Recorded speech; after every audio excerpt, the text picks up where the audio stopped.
Good morning students, I am Priya Khurana Gavlani. I will be taking your chemistry carbon and its compounds chapter. हम लोग आज की session में we are gonna discuss किस प्रकार के probable questions चैप्टर में से आ सकते हैं. हम सबको ब्लूप्रिंट पता है ऑलरेडी. एक क्वेश्चन 2 नंबर का आएगा और एक क्वेश्चन आएगा 3 मार्क्स का. But what kind of questions can come in the paper we will discuss today. Carbon एक ऐसा एलिमेंट है जिसके आउटरमोस्ट शेल में 4 वैलेंस इलेक्ट्रॉन्स हैं. हमें पता है because of the presence of 4 valence electrons it gets into covalent bonding. तो कोवैलेंट बॉन्डिंग इस चैप्टर का एक बहुत इंपॉर्टेंट टॉपिक है. हम लोग देखेंगे कि किस प्रकार के क्वेश्चंस इसमें आ सकते हैं. कोवैलेंट बॉन्डिंग में हमें पता है शेयरिंग ऑफ इलेक्ट्रॉन होता है. तो अगर हम लोग एक्सपेक्ट करते हैं कोई क्वेश्चन इस टॉपिक में से तो कैसा क्वेश्चन आ सकता है. For example draw the electron dot structure of methane. This can be one of the example. It is a very common molecule. Secondly, it can ask you to draw the electron dot structure of ethene. So these are the 2 questions जो आज हम discuss करने वाले हैं. अगर हम लोग carbon की बात करें तो कार्बन के आउटरमोस्ट शेल में 4 इलेक्ट्रॉन्स प्रेजेंट होते हैं. We'll start with a very basic structure. हम लोग उसका स्केलेटल स्ट्रक्चर बनाएंगे जिसके अंदर कार्बन ने 4 हाइड्रोजन के साथ इलेक्ट्रॉन को शेयर किया है. This is how it appears. तो अगर हम लोग उसके इलेक्ट्रॉन डॉट स्ट्रक्चर की बात करें, ये हो गया मेरा कार्बन एंड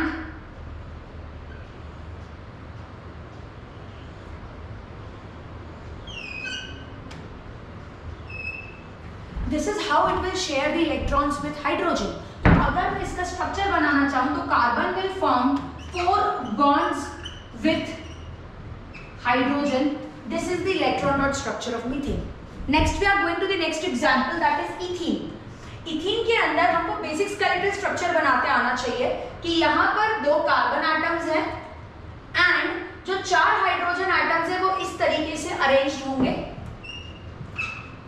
कार्बन के आउटरमोस्ट शेल के अंदर 4 इलेक्ट्रॉन्स होते हैं, 1, 2, 3 and 4. Similarly, इस कार्बन के अंदर भी there are 4 electrons. Each hydrogen has got 1 electron in the valence shell. तो ये एक बॉन्ड बनाएगा. Similarly, ये भी एक बॉन्ड बनाएगा, ये भी एक बॉन्ड बनाएगा और ये भी एक बॉन्ड बनाएगा. अभी भी कार्बन की वैलेंसी सेटिस्फाई नहीं हुई है. अपनी वैलेंसी को सेटिस्फाई करने के लिए it will form a multiple bond with carbon itself. तो कार्बन और कार्बन में एक डबल बॉन्ड बनेगा और बाकी सब carbon hydrogen bond single bonds होंगे. कार्बन एक ऐसा एलिमेंट है जो वर्सेटाइल प्रॉपर्टीज शो करता है.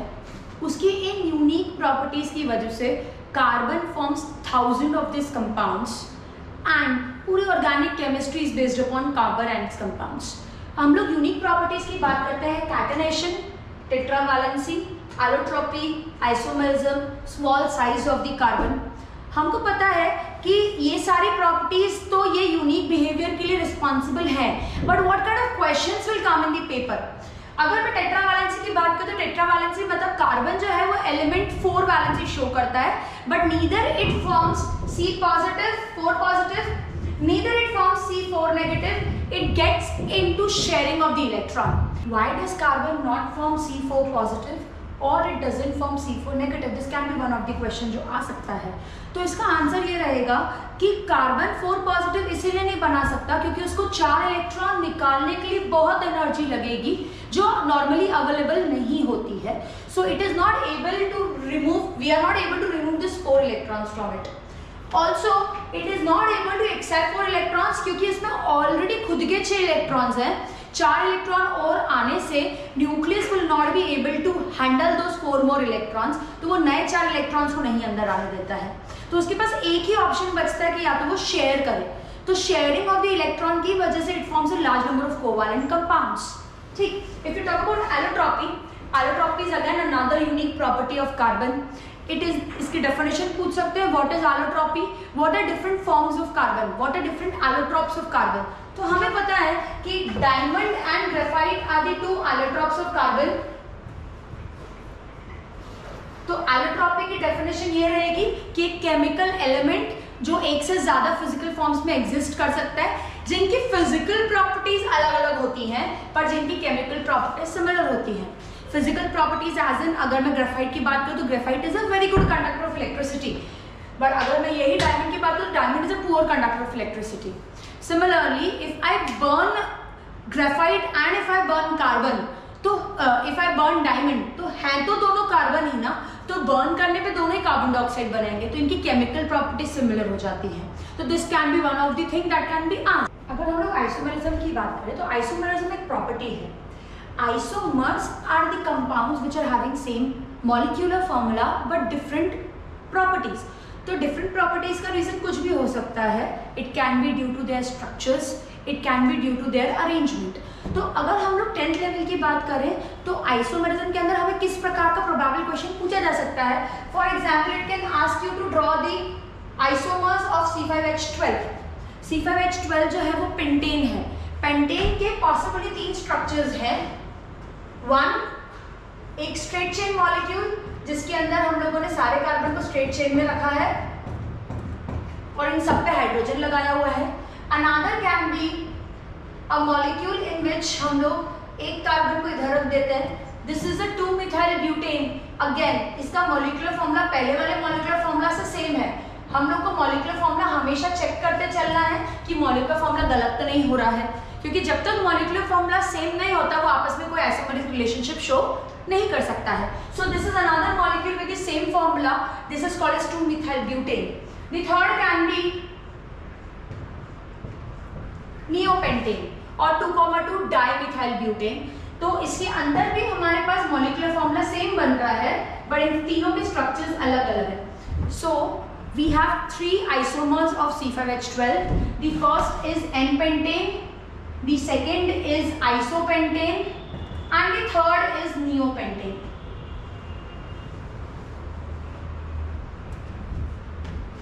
Saturated and unsaturated compounds. Saturated and unsaturated हमको बहुत अच्छे से पता है.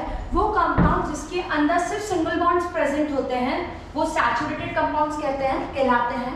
और जिनके अंदर multiple bonds, either a double bond or a triple bond is there, these are called as unsaturated compounds. Now what kind of questions can come from this topic? There can be a question, draw a saturated hydrocarbon with 6 carbons. तो जब हमको उसने बोला है कि हमको saturated hydrocarbon बनाना है 6 carbon के साथ, तो 6 कार्बन के साथ हमको कार्बन की चेन बनानी पड़ेगी. And according to valency we know that carbon exhibits tetravalency. हर कार्बन के 4 बॉन्ड होने चाहिए. तो अगर 4 बॉन्ड बना रहे हैं तो these are the 4 bonds. And इसके हिसाब से जब हम हाइड्रोजन प्लेस करेंगे तो हमें एक्चुअल नंबर ऑफ हाइड्रोजन्स पता पड़ जाएंगे. So we say that C6H14 is the compound that contains 6 carbons and is a saturated hydrocarbon. उसमें सिर्फ और सिर्फ single bonds होंगे. Another question.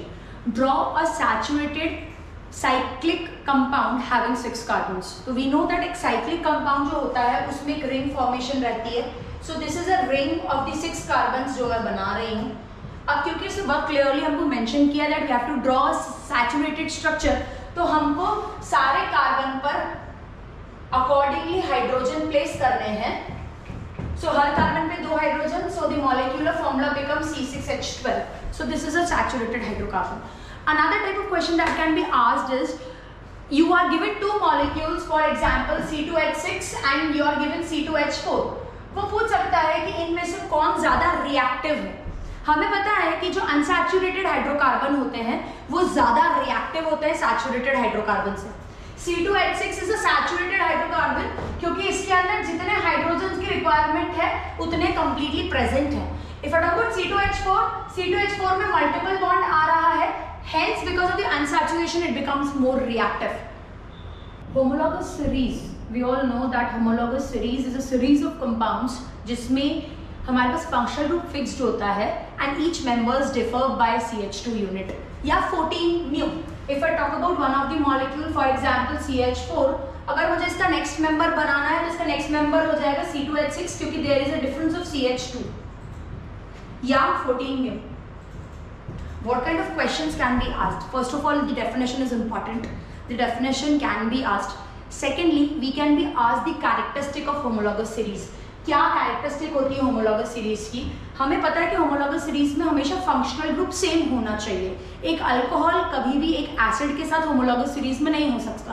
तो the first characteristic has to be that the functional group should remain the same. The second thing is in सबकी series chemical properties जो होती हैं वो सिमिलर होनी चाहिए।